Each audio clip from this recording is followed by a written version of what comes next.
Hello, dear learners. Welcome back to my class.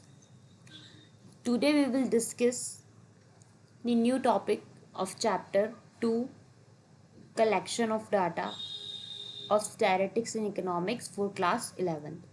हमने chapter 2 start किया हुआ है कलेक्शन ऑफ डाटा, जिसमें हमने प्रीवियस वीडियो में primary data and secondary data के बारे में थोड़ा डिस्कस किया था। आज हम प्राइमरी डाटा को कलेक्ट करने के क्या क्या सोर्सेज मेथड्स होते हैं, टेक्निक होते हैं, इस चीज़ को हम डिस्कस करेंगे। तो स्टार्ट करते हैं आज का टॉपिक। तो सबसे पहले जो टेक्निक है प्राइमरी डाटा को कलेक्ट करने की, वो है डायरेक्ट पर्सनल इन्वेस्टिगेशन।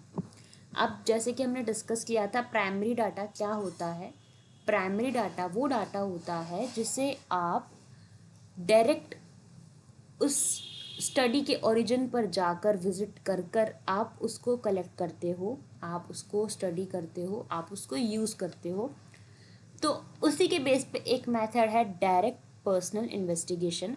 इस मेथड में क्या होता है कि जो रिसर्चर होता है या जो पर्सन जो स्टडी कर रहा है, वो क्या करता है, डाटा को डायरेक्टली पर्सनली मीटिंग के साथ कलेक्ट करता है, पर्सनली लोगों से मिलता है, इंटरेक्ट होता है और डाटा को कलेक्ट करता है। सिंपल वर्ड में कहा जाए तो इन्वेस्टिगेटर क्या है, लोगों के साथ डायरेक्ट कांटेक्ट करता है, जिससे वो डाटा ले रहा है, उनको स्टडी करके उनकी स्टेटमेंट्स के बेस पर वो अपनी स्टडी बनाता है।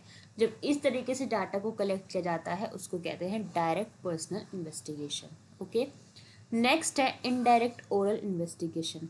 इस मेथड में क्या होता है, प्राइमरी डाटा को कलेक्ट किया जाता है, लेकिन उस पर्सन से डायरेक्टली नहीं कांटेक्ट किया जाता है जिस पर्सन से डाटा हमें मिल रहा है। हम उस पर्सन के किसी रिप्रेजेंटेटिव या किसी लोकल पर्सन से या किसी उस एरिया के किसी लोकल हेड से मिल लेते हैं, जो सभी पर्सन के बिहाफ पे डाटा को बता देता है। जैसे कुछ एरियाज़ होते हैं जहाँ पे किसी का कोई नेता होता है या फिर कोई किसी का मिनिस्ट्री हेड होता है, तो हम डायरेक्ट उसके पास जाते हैं और डायरेक्ट उस एरिया से रिलेटेड उससे कोई भी बात पूछ लेते हैं, हम लोगों से नहीं मिलते हैं।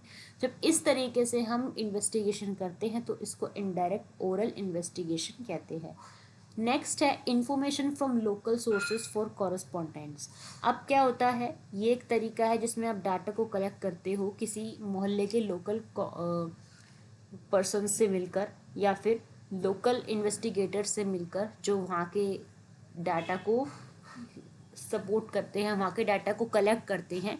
आप उनसे मिलकर क्या है, प्राइमरी डाटा को रिसीव करते हैं।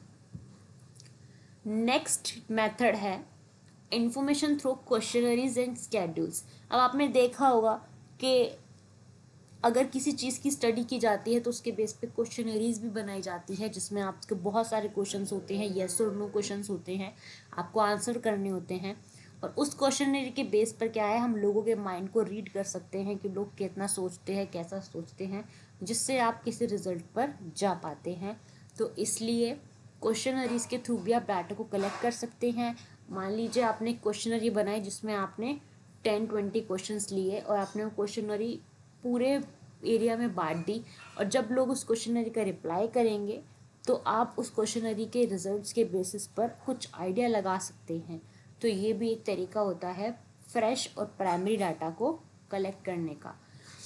यहाँ पे कुछ सोर्सेज हैं हमारे: direct personal investigation, indirect oral investigation, information through questionnaire schedules, information through local sources for correspondents, और एक मेथड और है mailing method and enumerator method. Mailing method क्या होता है, जब आप लोगों से डायरेक्टली पर्सनली मेल करके कोई चीज़ पूछते हो, ओके, तो उसको कहते हैं मेलिंग मेथड। मतलब प्राइमरी सोर्स में हम जो भी डाटा कलेक्ट कर रहे हैं, हम कहीं ना कहीं डायरेक्टली लोगों से इंटरेक्ट करने की कोशिश कर रहे हैं, हम कोई सेकेंडरी डाटा या फिर सेकेंडरी पर्सन से इंटरेक्ट नहीं हो रहे हैं। ओके, तो आई होप आप लोगों को आज का टॉपिक समझ में आया। It's all about the methods of collecting primary data. Next video में हम सेकेंडरी डाटा क्या होता है दोबारा से उसके बारे में पढ़ेंगे और उसके मेथड्स को डिस्कस करेंगे। आज के लिए इतना ही। वीडियो अच्छी लगी इसको लाइक करना, शेयर करना, चैनल को सब्सक्राइब करना। For now keep practising, keep learning. We will meet in a next video with a next topic. Bye bye.